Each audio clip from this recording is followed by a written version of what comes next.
Chapter 8. Samuel Roffe's earliest memory, Elizabeth read, was of his mother being killed in a pogrom in 1855 when Samuel was 5 years old. He had been hidden in the cellar of a small wooden house the Roffes shared with other families in the ghetto of Krakow.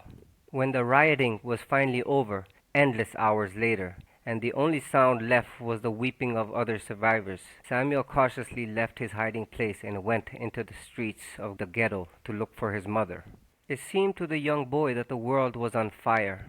The entire sky was red from the blazing wooden buildings that burned on every side, and clouds of thick black smoke hung everywhere. Men and women were frantically searching for their families or trying to save their businesses and homes and meager possessions. Krakow in the mid-19th century had a fire department, but it was forbidden to the Jews. Here in the ghetto, at the edge of the city, they were forced to fight the Holocaust by hand, with water drawn from their wells, and scores of people formed bucket brigades to drown the flames.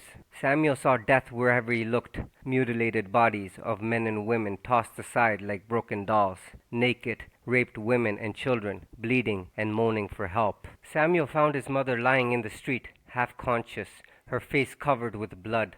The young boy knelt down at her side, his heart pounding wildly. "Mama!" She opened her eyes and saw him. She tried to speak, and Samuel knew that she was dying.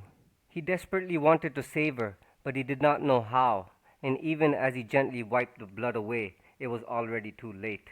Later, Samuel stood there watching as the burial party carefully dug up the ground under his mother's body, for it was soaked in her blood, and according to the scriptures, it had to be buried with her so that she could be returned to God whole. It was at that moment that Samuel made up his mind that he wanted to become a doctor.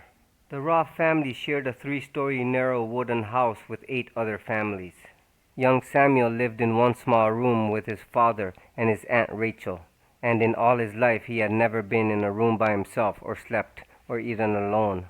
He could not remember a single moment when he could not hear the sound of voices, but Samuel did not crave privacy, for he had no idea that it existed. He had always lived in a crowded maze. Each evening, Samuel and his relatives and friends were locked into the ghetto by the Gentiles, as the Jews penned up their goats and cows and chickens. At sundown, the massive double wooden gates of the ghetto were closed and locked with large iron keys. At sunrise, the gates were opened again, and the Jewish merchants were permitted to go into the city of Krakow to conduct business with the Gentiles, but they were required to be back inside the ghetto walls before sunset. Samuel's father had come from Russia, where he had fled from a pogrom in Kiev, and he had made his way to Krakow, where he had met his bride. Samuel's father was a stooped, gray-haired man, his face worn and wrinkled, a pushcart peddler who hawked his wares of notions and trinkets and utensils through the narrow, winding streets of the ghetto. Young Samuel loved to roam the crowded, bustling cobblestone streets. He enjoyed the smell of fresh baked bread mingled with the odors of drying fish and cheeses and ripening fruit and sawdust and leather. He liked to listen to the peddlers singing out their wares and the housewives bargaining with them in outrage, grieved tones.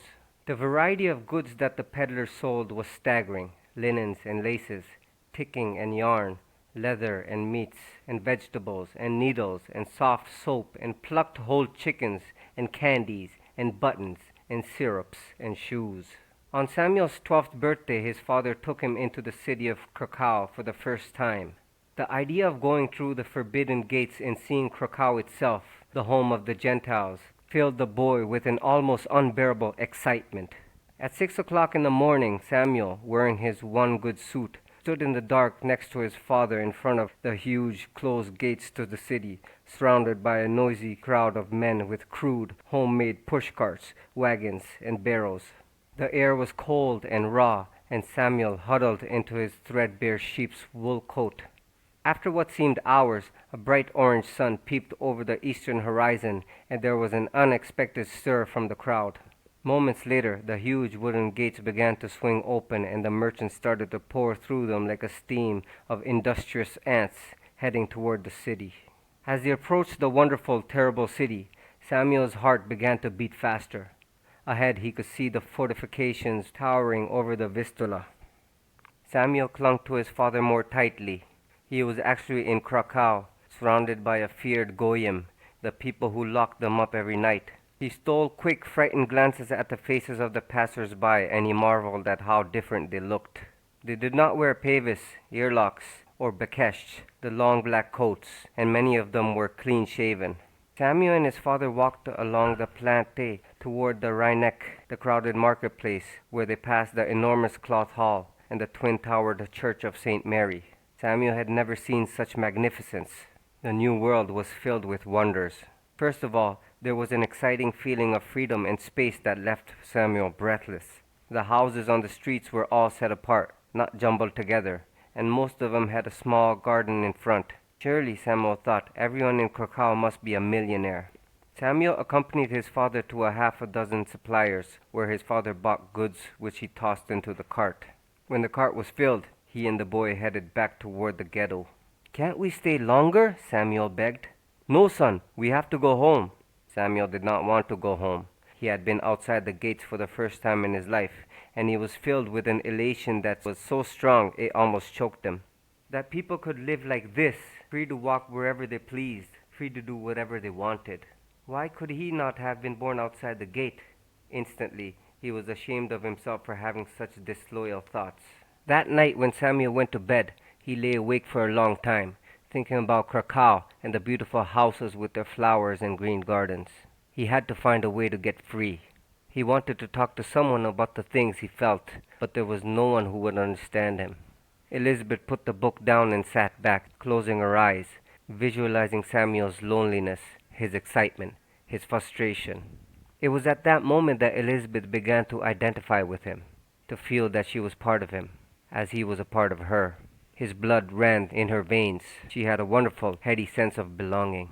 Elizabeth heard the sound of her father's car coming up the driveway, and she quickly put the book away. She had no other further chance to read it during her stay there, but when she returned to New York, the book was hidden at the bottom of her suitcase.